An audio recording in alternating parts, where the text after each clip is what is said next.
that can turn your soil into a star performer. Contact your local USDA Natural Resources Conservation Service office today to find out how. This message brought to you by USDA and this radio station.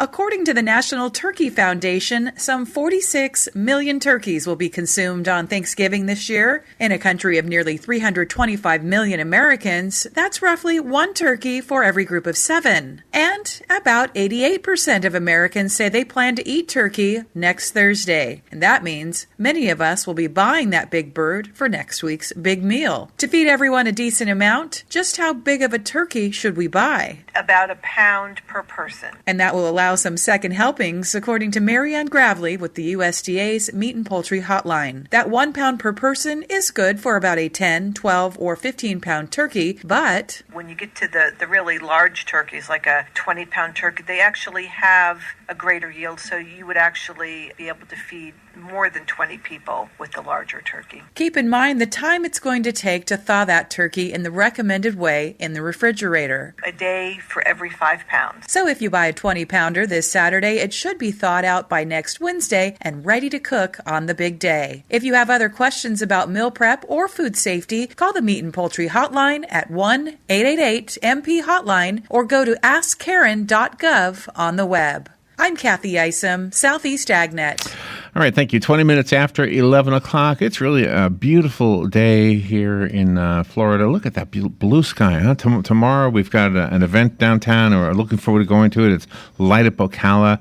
And, it's pretty scary when you hear about somebody who's been diagnosed with cancer. Your husband went through this whole thing, and he had lung cancer. Yes, he did. And so we have a doctor who's going to talk to us a little bit about some of the changes. How long ago was he diagnosed with? It was 6 years. So 6 years he's been cancer-free. He had to have part of his left lung removed, but it's 6 years and he's cancer-free, thank God. Thank goodness his story ended up a good one. Yep. Dr. Balazs Halmos is on the phone. He's a board-certified internal medicine and medical oncology doctor. He's the director of the multidisciplinary thoracic oncology program for Montefiore Health Systems and the first director of clinical cancer genetics at Einstein College of Medicine in the Bronx.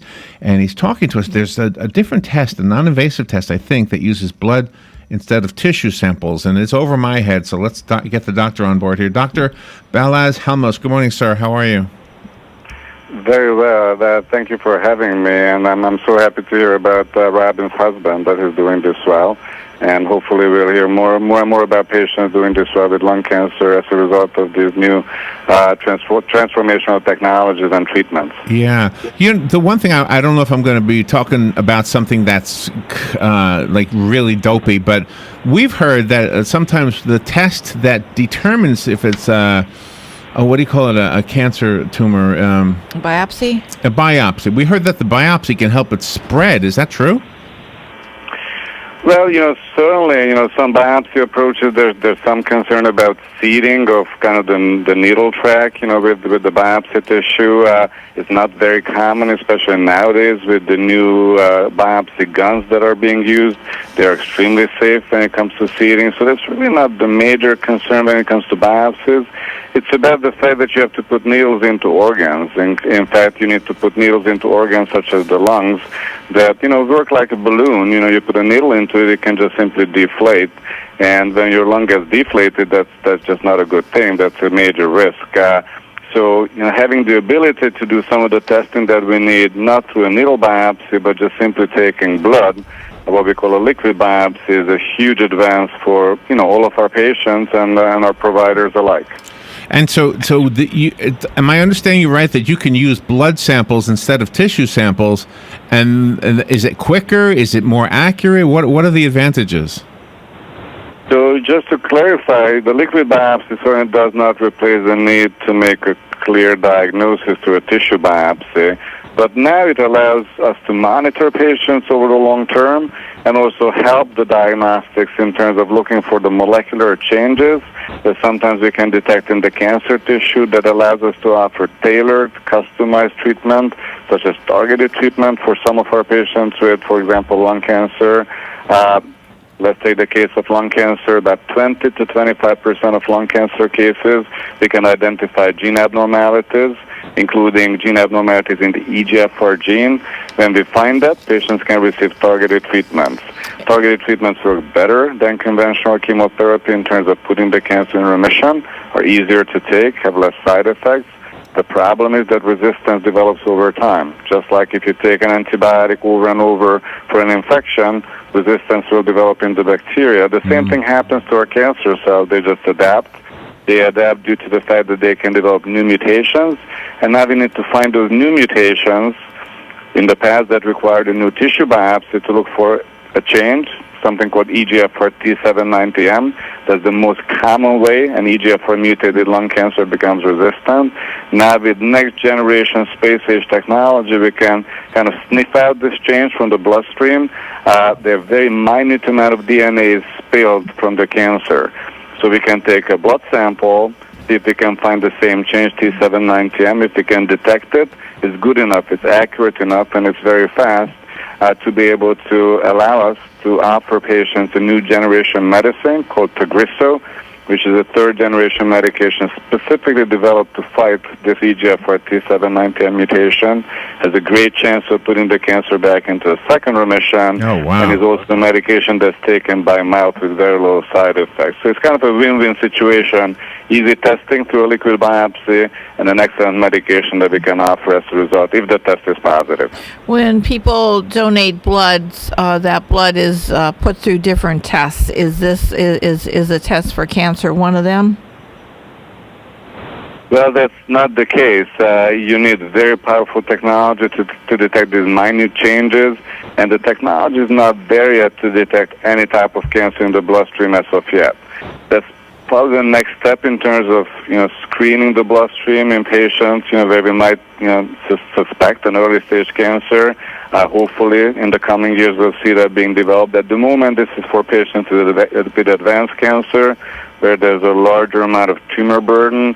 There's a little bit more spillage of the DNA into the bloodstream, so we can detect it with this very powerful technology that was not around up until 2-3 years ago. Oh my! Now there's been we have had a couple of doctors, and keep in mind you're talking to radio people, so we don't know anything really. But it seems like there's a test for what's the guy thing? What's the guy cancer thing? Prostate cancer. Prostate cancer. PSA, prostate cancer? Yeah, if they can see something in the blood regarding that, is that different than what you're talking about? That's a very different test. It's similar in terms of it's a biomarker. It allows us to learn about the cancer, from the bloodstream from far away. But the PSA test is really not a DNA test, it's a protein test. It's a very helpful test to monitor patients as to how they respond to treatment. It also can help diagnose patients with prostate cancer as a screening test. But of course there's a little bit of controversy around, do we need to do this for every single, man, dependent on, for example, their age, etc. Are we over-diagnosing some patients with prostate cancer as a result? I'm a lung cancer expert, not a prostate cancer expert, so I do not want to go into that debate. Okay. Doctor, can I ask you a question? I'm sure that a lot of people who are diagnosed with lung cancer, the first thing they say is, I want to go to a great hospital. What's the best place to go to? Is that a wrong way to look at that? Or, in other words, do the doctors here in Central Florida have the same tools and knowledge at their disposal as the doctors where you are? Well, first of all, the test that I mentioned, that's why the new treatment that I mentioned is very widely available to any cancer provider around the country.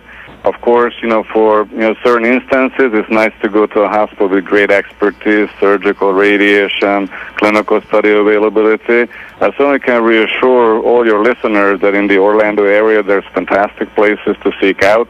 Not to sound as an advertisement, I will not name them, but there's no lack of excellent institutions in Orlando for reassurance. So do you have a website that will help us with that? Well, I certainly would direct patients first to talk to their doctor just to make sure that they get the advice from their provider. Outside of that, there's excellent resources from the National Cancer Institute, cancer.gov, the American Cancer Society, private organizations, including, for example, Longevity.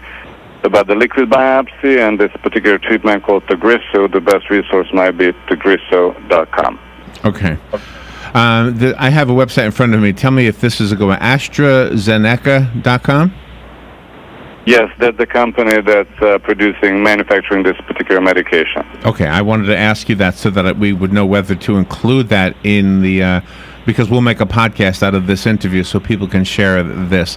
Dr. Halmos, thank you for being on the air with us today, and it's a scary disease, but I think every time we speak to a doctor, I feel more confident that one day we won't have this conversation because you guys are working on it all the time, so...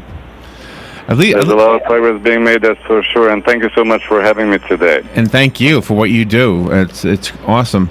That's why Robin's husband is alive today. Thank you, Doctor. We will be right back.